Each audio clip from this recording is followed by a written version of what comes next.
What's up, YouTube? Poor Man Podcast back with another video. Again, I appreciate the love I've been receiving from the Red Pill community. Gotta do the YouTube stuff. Make sure y'all hit that like and that subscribe button, okay? We on the road to 1,000 subscribers. I want to get there by February. Y'all been blessing me already. But if you're new to the channel and you like what you're picking up what I'm putting down, go ahead and hit that little red button in the corner, all right? It's free. Give me the HBO special. You know what that is? That's to help a brother out. All right, now I ain't trying to waste y'all time. We're going to get into it. This video today is going to be the dark side of OnlyFans. And this clip comes from a podcast called The Roommates. I'll leave the link to the full video down below. But they make amazing content over there. If you like kind of what I'm talking about, kind of human nature stuff in that realm, dating, relationship, human nature, male, female, human nature, kind of that thing. They do a lot of content on that too. And so they have a really good channel. Y'all should go check them out. But we're finna get right into it. The dark side of OnlyFans and Instagram modeling. Let's go. OnlyFans would not leave her, like her credibility. Like, she had no credibility at that point. They were bashing her. Her DMs were nothing of her nudes. Oh, wow. Yeah, credibility went down the line. So it was kind of hard to break that barrier of, all right, take me serious as a photographer. Yeah. Like, see me as this. So I remember she deactivated her account for quite a few months. Mm-hmm. She went through that mental breakdown. I think she was honestly depressed. She said that herself. It took a lot. It took a toll on her. Mm-hmm.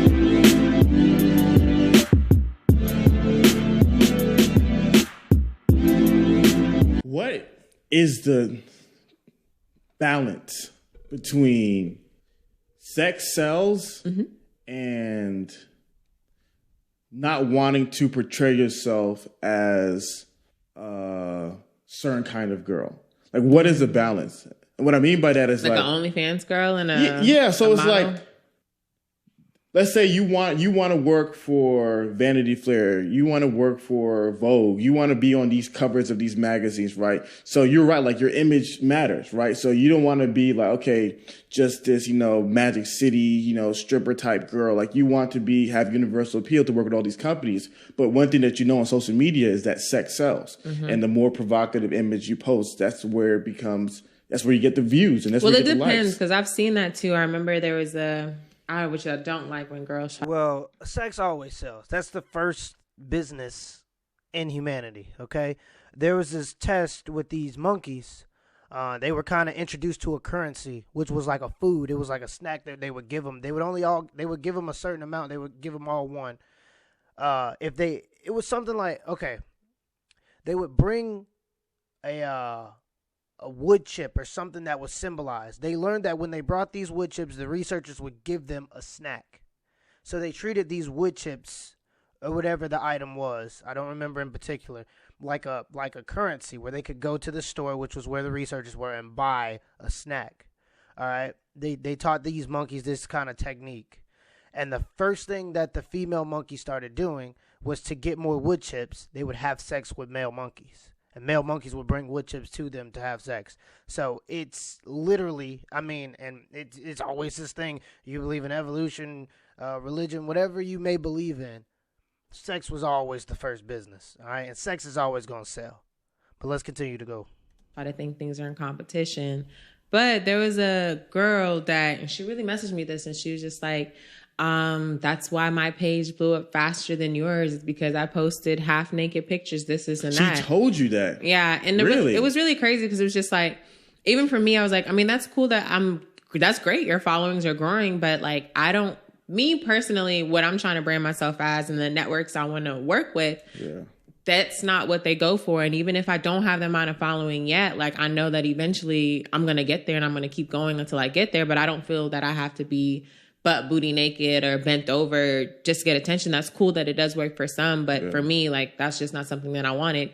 And it was funny because, she did blow up really, really fast with that. Yeah. And now all her content, if she posts herself in regular clothes or something simple, she's not getting that many likes. She's not getting that many views, because what do they want to see? Exactly what you blew up for, your butt. Yeah. For me, I can just post anything regular and I'm still going to get the same amount of likes, the same amount of views. And now my following is just as high as hers. Yeah. That's one of the challenges. That quick come up, it sounds sweet at first, I'm telling you. But Hey, it's a lot of cons to it. It was my brother, my little brother. He wanted to start a YouTube channel, and he was kind of going off ideas. And I think he said something along the lines that he wanted to do a challenge channel, where you start coming up with different challenges and you do them. And my dad told me, I was like, oh, that's a good idea. Why not do that? People love when people do them little challenges and stuff like that. And then my dad stopped and he was like, don't do a challenge channel, because when you do a challenge channel, the only people are only there to see the challenges get more and more extreme. All right? And when he said that, I had to stop for a second and think. That's the wisdom of being on the earth for 45 years, huh? You start thinking of little stuff like that and putting it together. Because I didn't even think of that. So it's just something it kind of relates to this situation in terms of you putting yourself out there naked, doing the OnlyFans thing. Well, people are just going to want that content to become more and more extreme. It's never going to stop. You know what I mean? Not until you sold out. Not until you're done. You're burnt out and it's over. And then by then, everybody going to go on to the next thing. I've heard Gary Vee talk about where he says a lot of Instagram models and girls who are on Instagram, they want to post other things, but they know it won't get likes and it won't get views. So they feel trapped to simply post those things. I feel like it's kind of a cop out or an easy way out. Like some people, like I was saying, like for her, she wanted an easy way out. Like she wanted the followers quick, the attention quick. And I mean, you can do that by doing so, but there's still other ways. I follow a lot of girls. Like my inspirations, the girls that I follow, and the reason why my content is the way it is because I follow girls with the same amount of followings or maybe even more, but their pictures are classy. They're still getting the same amount of views, attraction. Like they're getting high agencies that want to work with them. So that's who I follow. Compared to, I could have went the easy way and done so, but at the same time, one, that's not me. Two, I don't feel comfortable doing that. And three, any brand or anything that's going to come my way with that is not something that I want to work with. Exactly. And that's a part where I feel like a lot of the girls who are trying to be in the model industry, they don't understand the longevity of a career. That can really affect you. Like when it comes to big brands, like I'm not going to say the names, but per se, like that's a liability, like especially for like OnlyFans or how you portray yourself, like because you have to think about it, you're going to be representing their brand. You have to look at it like, do I fit their brand? Do the things that I post fit in that category? Or, because they're going to look at your page if they see that it's raunchy and it doesn't fit their brand. No, they're not going to work with you. They're going to keep swiping. Yeah, you have followers and things, but at the same time, that's a liability for their attraction. Like, no, they don't want it. Yeah, no. Before we continue, I just want to say this to all the young men, because we're at the 4-minute mark, right? And this is where people, 4, 5, 6 minutes, this is where people start tuning out. So I want to get this message out there before, people start tuning out. We have the attention spans of a chicken sandwich nowadays, okay? We don't really can't really stick around too long. There's a lot of stuff going on, all right? So just a message for the young men out there, or even if you older, it don't matter. Social media is for women. Social media is created for women, and it has no really good components for men. Okay, it's very few good components. Maybe if you start following a lot of motivational people like David Goggins or like Hustler's Manual, you start learning information about growing your business and stuff like that. It can be inspirational, but for the most part, ain't no man got no place on no social media. Like it's really for blonde-haired, blue-eyed white women is what it is, okay? That like to do little dances and all that TikTok and all that stuff is not really for men. Facebook is not really for men. Facebook at this point is just for people that are 65 that want to talk about knee operations and hip replacements and argue with each other about politics. Screaming to the void is what I like to call it. So social media, other than YouTube, which is 80% male, I don't really see, it's going to be much harder to grow on those platforms unless you're a girl trying to show yourself, you know what I mean? So me personally, unless you have leisure time that you actually designate to leisure, don't be on social media all day. It's probably preventing you from doing something that you want to do. So like when I'm on social media and I feel like I spend too much time consuming content, I like to try to make some content to keep the balance. All right? Because there are consumers and creators. You want to make sure you try to keep that balance a little bit. All right? Enjoy the video. Let's keep going. Oh, that's a great point, because I feel like a lot of people, they don't see that. They don't see that life is a marathon, not a sprint. And there's so many things you can do. There you go. That's what I like. I like that. There's so many things that people see in the short term that you can post that can benefit you. But in regards to 30, 40 years down the line, real long-term careers. It can ruin a lot. I know a girl, just for another example, she wanted to be a photographer. She takes photos now, but the biggest thing for her was same thing. I think it's that young mentality too, and just kind of getting caught up in the whole fame thing. But she started doing the OnlyFans. She stopped doing it because she even said it. She admitted, she was like, it was easy money. Mm-hmm. It was easy money. She could do whatever she wanted, travel. So how much would you say the average girl is making a month? If you're just a guesstimate, I mean, on what? On OnlyFans. Ugh. I don't even know. You don't know? I know. The only reason I know one person, we can drop names. Ruby Rose posted hers, and she made like $22K in like a week or two. Yeah, but that's her following was like totally different. So a regular, you're not Ruby Rose, okay? If you're a young lady watching this, you're not Ruby Rose. You probably won't ever be, and that's okay. You don't need to be Ruby Rose. Go do something else. All right.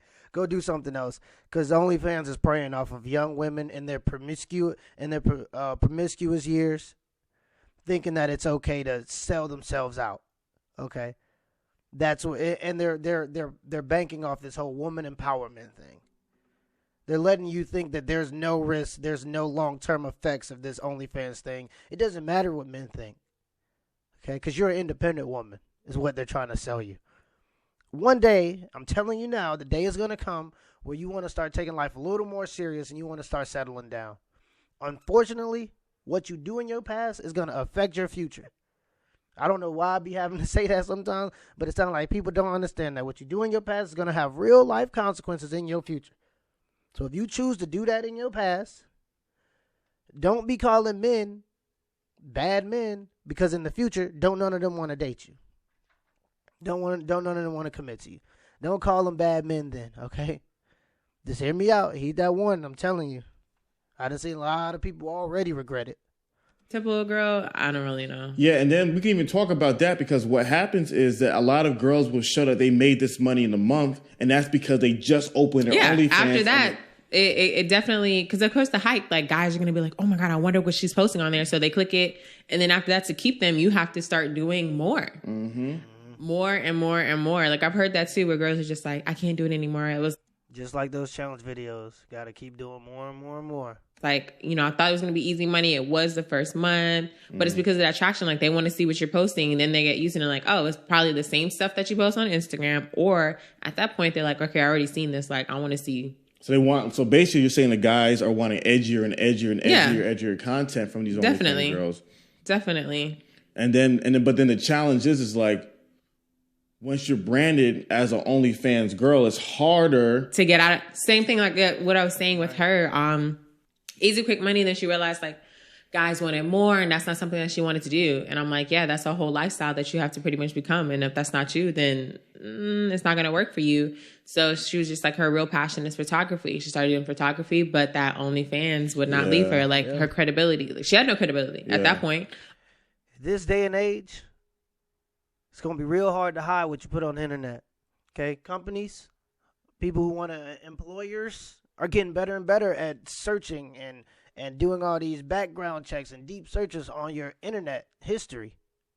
Like in terms of who you are, judging your character based off what you post on the internet. Because I know they know you going to lie to them while you sitting down and you in a nice little suit or whatever it is. So now they starting to go back on your social media to find out who you actually are. Okay? And with internet becoming more and more important, more and more bigger and bigger, you best believe that information is going to pop up. They're going to find out. Okay? And I don't know who it's going to be their decision as your employer, what they want to do. But if you want to be taken serious, it's going to be very, very hard for people to take you serious if you have the history of a sex worker. Again, it's just the truth. Okay? I don't know what to do for you, but tell you the truth. Regardless of what you want to believe, women empowerment, it should be a thing. Women should be able to keep their sexuality, this and that. Okay, that's cool. But now we're here in reality, where what you do affects you, and people don't like when you do that, and it's going to affect you negatively. That's universal. There's no culture in the world where you don't have consequences for being over-sexual. Okay? So. They were bashing her. Her DMs were nothing of her nudes. Oh, wow. Yeah, credibility went down the line. So it's kind of hard to break that barrier of, all right, take me serious as a photographer. Yeah. Like, see me as this. So I remember she deactivated her account for quite a few months. Mm-hmm. She went through that mental breakdown. I think she was honestly depressed. She said that herself. It took a lot. It took a toll on her. Because you think that you could run away from things, but once it's on the internet, that thing's on there forever. Yeah, that's real because like back in the day, what I noticed was a lot of girls who were like especially the strippers, what they would do after they're done stripping, they would like move to a new city or move to a new town, get into real estate, to get not real estate. You know what I mean? To get away. End of the day, like if you were a stripper in Seattle, you moved to, Pensacola, Florida. No one knows that back in the day. Yeah. But today in the digital era, like you said, everything is permanent. So you people taking pictures, they're posting you. Yeah. So it's like you having an OnlyFans and then you're trying to do the whole brand, rebrand, that travels. It's hard. People can Google search it and find out. Like you said, a lot of these big brands, before they work with you, they do a lot of investigation. Literally, they have fake pages just to do research on you. Mm-hmm. If you ever had a Facebook, Instagram, Twitter, Snapchat, they're doing their dirt. So why don't other women teach girls about stuff like this? Why don't they ever teach girls about stuff like that? I don't know. Because, I guess, too, you have to ask. Like, closed mouths don't get fed. A lot of girls don't ask. They just see one way. And that's kind of... you can see a girl, and if you really care or if you know them, you might reach out like, hey, is this something that you really want to do? Because there are girls that's just something that they want to do. Like, that's the industry they want to be in. So I would hate to reach out to someone that this is something that they really want. Yeah, not very many, though. I'd be willing to bet that there are not very many women that actually want to do that. There are, I guess, some that are hypersexual that actually enjoy that kind of thing and don't feel the repercussions emotionally.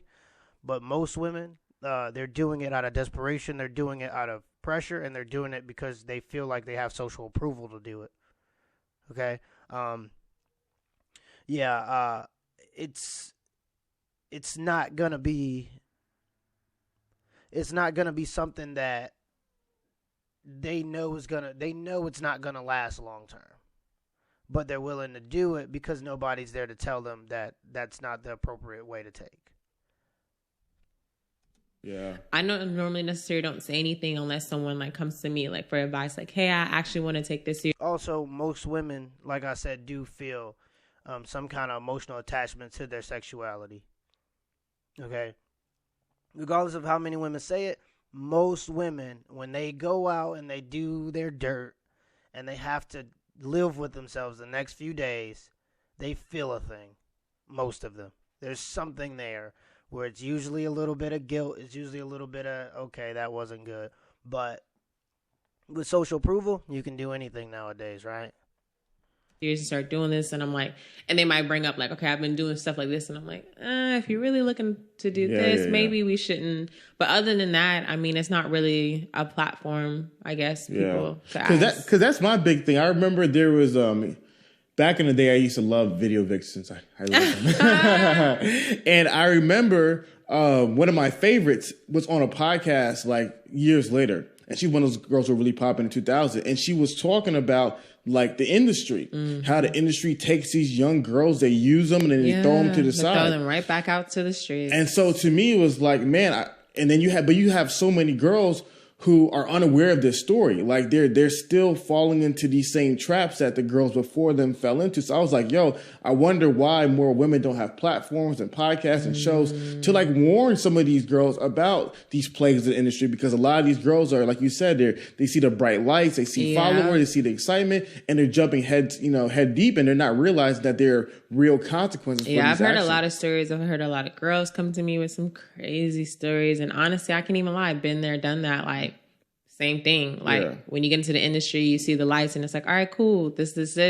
Things happen. It's whoa, this is not what I thought. Yeah. This is not what I thought. Yeah. So what's interesting to me is what I realize happens for a lot of girls who get into this industry is that it begins to change them, and it begins to change them because Louis Farrakhan, I don't know how you guys feel about him, but but Louis Farrakhan had this quote where he said, men are like the sun and women are like the moon. And the same way that the moon doesn't have light, but the light from the moon is reflection of the sun, a lot of times the character of a woman is reflection of the man that she's around. Mm-hmm. So what I've seen a lot of times is that a lot of girls in these industries, they start hanging around these certain guys and these certain people, and it begins to shape them and it begins to change them. So when you were in the industry... And for that reason, it is very important that a father is in a daughter's life. Some kind of positive male influence is in a young girl's life, okay? Single parenthood, single motherhood doesn't do it for young women. They need a man that can tell them, that somebody they can listen to, okay? They need that in their lives. It's very important.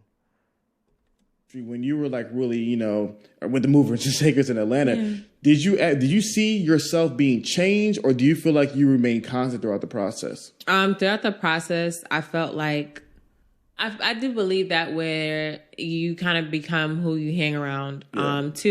I've seen a lot of times guys who have opportunities, girls flock to them because they put it out there like, hey, I can help you because I know this person or that person. I can connect you. Next thing you know, they're working with girls, booking girls. And now these girls, well, I really feel like it's up to you. Like when it comes to your morals and your standards. For me, when I was put in certain situations, my number one thing is at the end of the day, never forget who you are. Mm-hmm. It's so easy to get caught up in the lifestyle. It's so easy to do things that you don't want to do just because you think that you're going to get some type of reach or attraction by someone that probably not going to think twice about you, honestly. Or if someone tells you have to do certain things, like at the end of the day, if you don't want to do it, if you normally wouldn't do it, don't do it. I've known girls that say, I only did it because he said that I would get this much content, or this agency would reach out to me, or this and that. Like if you're on... Pretty much for all the women that were, this is like the R. Kelly thing, right? The, what's his name? Weinstein, or the dude that be doing all the movies, that did all the movies and was molesting people. This is that syndrome. Ladies, if it's 2 a.m., okay, there's no music that needs to be made at 2 a.m. at somebody's apartment, okay? There's no song that has to be done at that moment. You can wait till tomorrow when the sun's up, okay? Y'all ain't going over there to make milk and cookies, all right? Y'all ain't there for milk and cookies if you go in there at 3 a.m. after drinking at the club all night. And R. Kelly wants you to come back to his apartment for a little bit. Okay, I don't think that y'all gonna be making the next step in the name of love. If you get what I'm saying. And again, I'm not promoting nothing R. Kelly did, especially everything he did with children. Of course, that's brutal. Okay. Of course, I rebuke all of that. Just for the record, because you know how people is, be all up in the comments when I ain't even watched the whole video.